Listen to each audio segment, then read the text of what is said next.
Welcome back to Inherited Dawn, the One Piece podcast that feels the breath of all things. We are breaking down Chapter 195, Mr. Bushido. And what a chapter to break down. We have been waiting for the conclusion of this fight, and Oda did not disappoint. Disappoint? Robin, he delivered one of the most fundamental level-ups for a Straw Hat we've ever seen. This isn't just a new move. This is Zoro changing how he sees the entire world. It's the moment a swordsman realizes the difference between a tool and an extension of his own will. Everything hinges on this. It is the transition from warrior to master. Exactly. This is the kind of chapter that redefines a character's ceiling. If you want to make sure you're on board when we break down the next big moment like this, consider following the show. It's like knowing where the falling rocks won't be. You just won't miss. An elegant metaphor. Let's start at the beginning, with Zoro still very much in the path of the falling rocks. Right, so the chapter kicks off right where we left it. Zoro just chucked a building at Mr. One, and he's furious. Not at his opponent, but at himself. He can't get his master's words out of his head, this riddle about what a sword can and cannot cut. And he's trying to solve it in the most Zoro way possible, by hitting it harder. He's convinced that if he just puts more power, more force behind his blades, the steel will have to break. It's a very physical solution to what is ultimately a metaphysical problem. It's so stubborn and so perfect for him. He's like, the answer must be more strength, while the universe is screaming, the answer is understanding. He's a hammer, and to him, every problem looks like a nail. But Mr. One isn't a nail. He's a diamond-hard screw. You can't just hammer him. And Mr. One demonstrates this immediately. He just shreds the building Zoro through with atomic spar, not even breaking a sweat. It's less of an attack and more of a casual dismissal. The panels make it look effortless, like a man walking through a paper screen. The disrespect is off the charts, and Zoro sees that. He knows his all-out power display was just shrugged off. So what does he do? He doubles down. He just leaps through the dust and debris to get right back in his face. No hesitation. It's a testament to his fighting spirits, even if his strategy is flawed. He closes the distance immediately. The choreography here is worth noting. He starts with these quick strikes and lands a sharp blow to Mr. One's jaw. Mr. One returns it with a kick of his own, but Zoro parries it. I love that sequence. It shows how versatile he is. He's not just a swordsman, he's a brawler. He'll use his fists, his feet, the pommels of his swords, whatever it takes. He parries that kick from Mr. One and hits him in the jaw again, with the hilt of his sword. He's trying to find an opening, any opening, to do some kind of damage. He even lands Gazami Dori, the crab seas. He locks Mr. One's arms and throws him hard, sending him flying. Visually, it's a solid hit. The impact is drawn with real force. For a moment you think, okay, maybe that did something. A solid hit that does absolutely nothing. Mr. One gets up without a scratch, and you can just feel the frustration radiating off Zoro in waves. The steam is practically coming out of his ears. He's giving it everything he has, and it's not even denting the guy. It's like punching a mountain and expecting it to crumble. This is a crucial moment of despair for him. It's a direct callback to his fight with Mihawk. Back then, he learned the gap between his power and the world's strongest. Now he's facing a different kind of wall. It's not about a gap in power level, it's a gap in understanding. He's strong enough, but he's not wise enough. Yeah, Mihawk was a skill check. This is a philosophy exam, and Zoro is failing hard. And this is where Mr. One delivers that chilling line. He tells Zoro not to think of him as a swordsman. He's an assassin. It reframes the entire conflict. Zoro is fighting under a specific set of unspoken rules, the code of the swordsman, Bushido. There is honor, there is form, there is a path. Mr. One is declaring that he operates outside of those rules entirely. That's the whole fight right there. That's the philosophical core of it. Zoro is fighting with Bushido, with a code. Mr. One is just here to kill him as efficiently as possible. He's not bound by style or form. His entire body is a weapon. There is no distinction between the man and the blade. Which he then demonstrates in the most horrifying way possible. He creates these circular blades on his forearms that start spinning at high speed. It's an absolutely grotesque transformation. It's a human buzzsaw. It's not elegant. It's not graceful. It's an industrial tool designed for one purpose, shredding. and Zoro is on the receiving end. His parries are just creating these massive showers of sparks. He's not blocking a sword anymore. He's blocking a power tool. The sound effects in these panels must be deafening. And the danger is immense. With a sword, you have a single cutting edge to track. With this, he's facing a spinning vortex of death. It's chaotic and unpredictable, and he can't block it all. Mr. One lands a devastating slice right across Zoro's chest. It's a massive wound drawn with brutal clarity. Oda doesn't pull any punches with Zoro's injuries. This isn't a little scratch. This is a deep, gaping wound that would take any normal person out of the fight, if not kill them from blood loss. And he doesn't stop. Before Zoro can even react, Mr. One follows up with a direct strike to the gut that just launches him. He doesn't even use a blade for that attack. He retracts the buzzsaw and just punches him, a testament to his raw physical strength on top of his devil fruit ability. Zoro slams into a stone pillar so hard you can feel it. The entire structure cracks from the impact. The momentum is completely in Mr. One's favor now. Zoro is critically injured, bleeding heavily, and he's just been physically overpowered. Any hope he had from that early barrage is completely gone. He's on the ground, his sword's scattered, the fight looks over. But he's Zoro, so he tries to get up. Of course he does. His body is screaming at him to stop, but his will refuses to listen. And Mr. One is almost confused by it. He looks down at this bloody, broken man struggling to his feet, and he can't understand the determination. He doesn't get what's driving this man to keep standing after taking that much damage. It's like a computer trying to process an emotion. It doesn't compute for him. For an assassin, the job is over. The target is neutralized. The stubborn refusal to die is illogical. So he decides to end the illogic. He's going to execute the final step of his program. It's cold and methodical. He walks over to the broken swordsman, who is barely on one knee, and delivers a final, brutal blow. Spar break. It looks like he forms blades on his feet, kicking Zoro with incredible force. For good measure, the attack continues on and slices the massive support pillar behind him in half. The panel of that attack is insane. You see the attack land on Zoro's torso and then bisect this huge stone column. The symbolism is so heavy. He's not just breaking Zoro, he's breaking the foundation holding everything up. It's a statement of absolute dominance. The building starts to groan, the sound of stressed stone and wood filling the air, and then the whole ceiling gives way. It's the consequence of that final, devastating blow. Mr. One doesn't even look back. He just turns and walks away, mission accomplished. He leaves Zoro to be buried under tons of rock. That's the ultimate power move. He beat him so thoroughly that he doesn't even need to watch him die. He trusts gravity to finish the job. This is the low point. This is the end. It's a truly hopeless moment. The fight seems completely over. The enemy is walking away, and the hero is about to be crushed. The screen, or in this case the page, goes dark with dust and debris. You're left in suspense, thinking there's no way out of this. And then the dust settles. And through the haze of falling debris, there's a silhouette. Zoro is still standing. He's still standing, Robin. It's one of the most powerful reveals in the series up to this point. He didn't just survive. He's standing in a small clearing, completely untouched by the collapse. All around him is a mountain of rubble, but his little space is pristine. Mr. One is shocked. He whips around, his confident stride broken. He demands to know how he dodged it all. And Zoro's thought is the key to everything, the key to the whole series for him. I didn't dodge. Bro, I got chills just saying it again. He didn't dodge. He just knew. He knew none of the falling rocks would hit him. Okay, but think about what this means.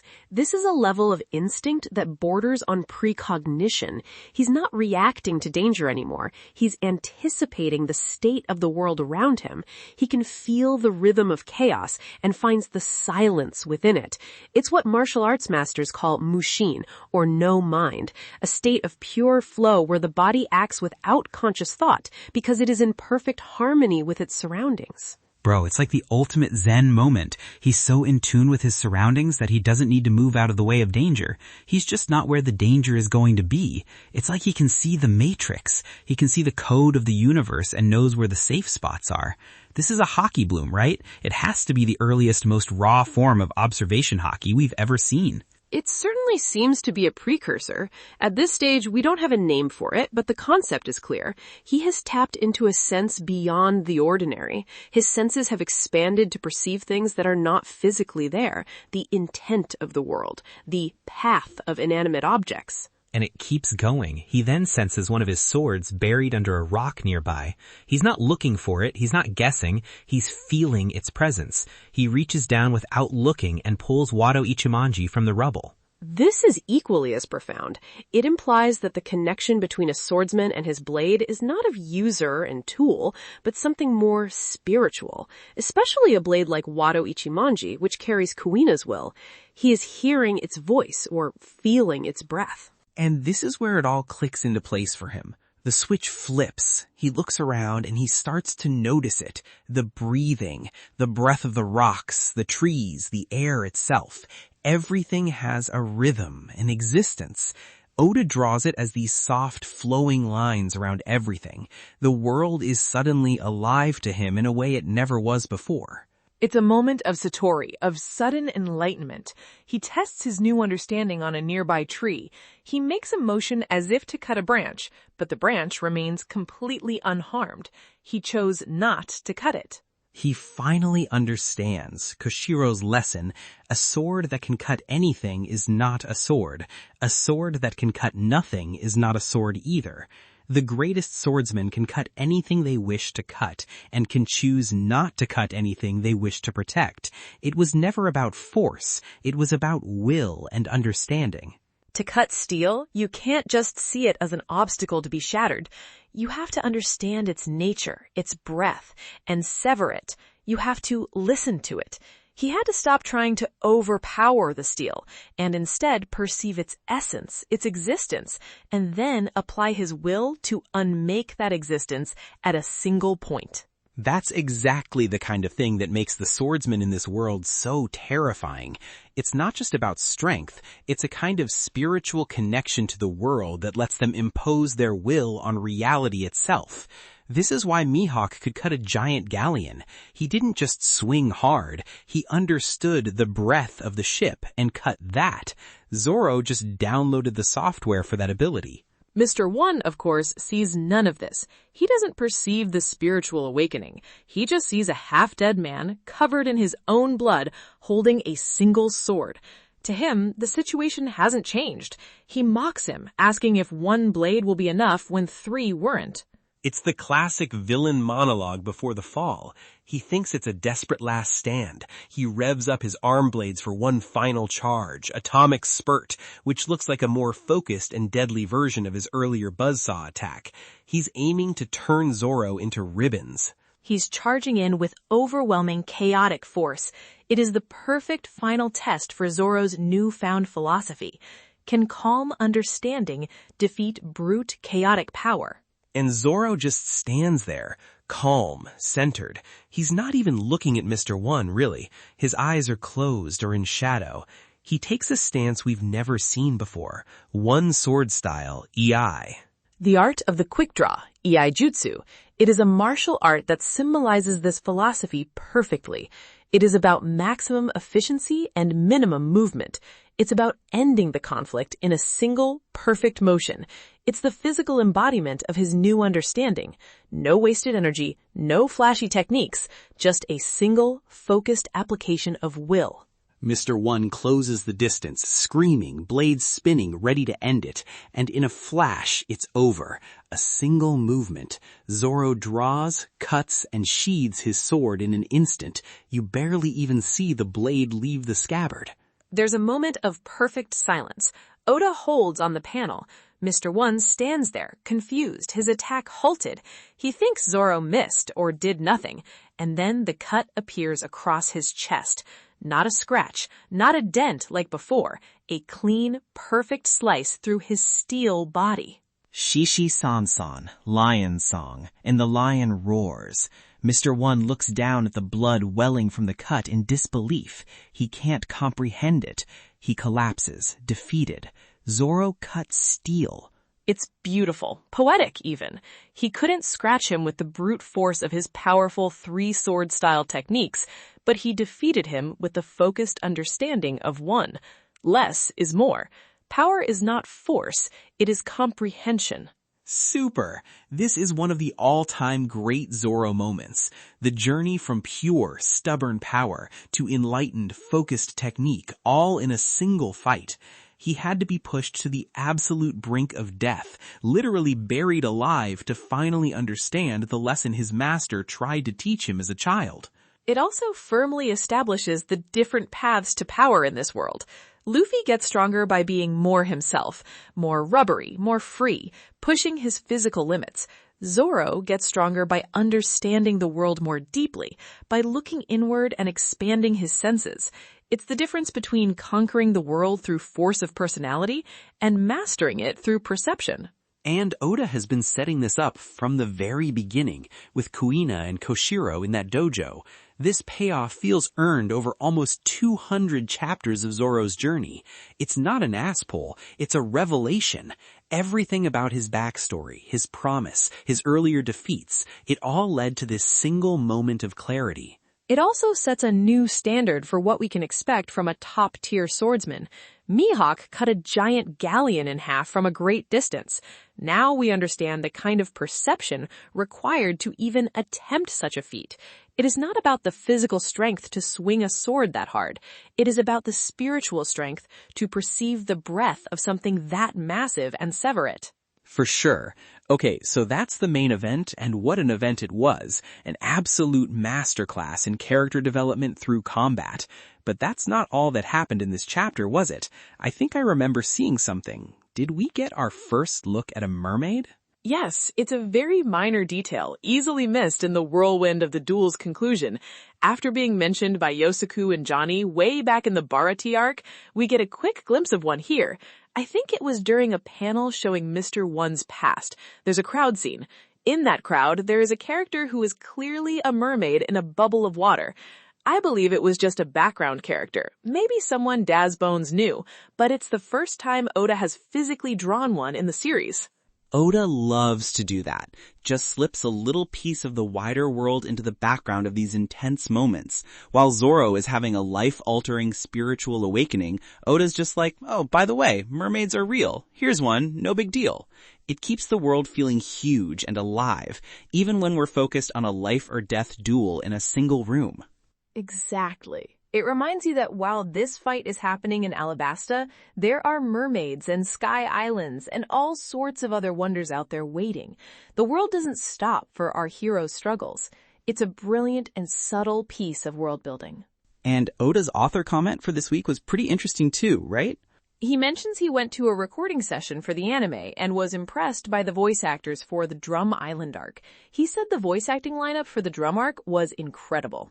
Oh, that's awesome. So while we're reading this absolute banger of a fight, the anime is just getting to Chopper's backstory. The emotional whiplash for fans following both at the time must have been something else. You've got the intense, sun-baked desert war in the manga, and then you're watching the heartbreaking, snowy tragedy of Drum Island in the anime. It's a good reminder of how far ahead the manga is, and how Oda is still connected to the adaptation of his earlier work. He's not just writing a story, he's overseeing a massive multimedia story that is being experienced in different ways by different parts of his audience simultaneously. Incredible. What a chapter. The birth of a whole new Zoro. Let us know in the comments what you think Zoro's new understanding will allow him to cut next. Sea stone? Diamonds? The possibilities are insane now.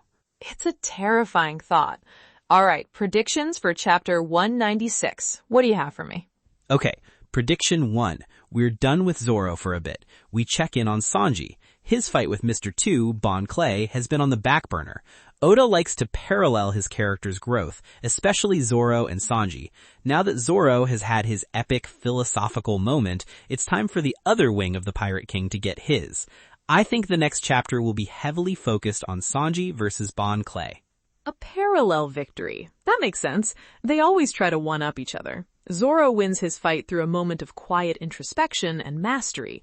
Sanji will likely win his through a moment of clever strategy and emotional conviction. It fits their respective characters. Exactly.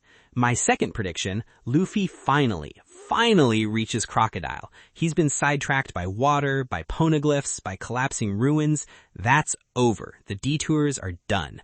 I think he bursts into the final room wherever Crocodile is holding the king and planning to set off the bomb, and round 3 begins now. No more interruptions. A direct confrontation, no more delays. The final battle of the arc is about to begin in earnest. I can see that. My turn. My first prediction is that we get one final moment with Mr. One.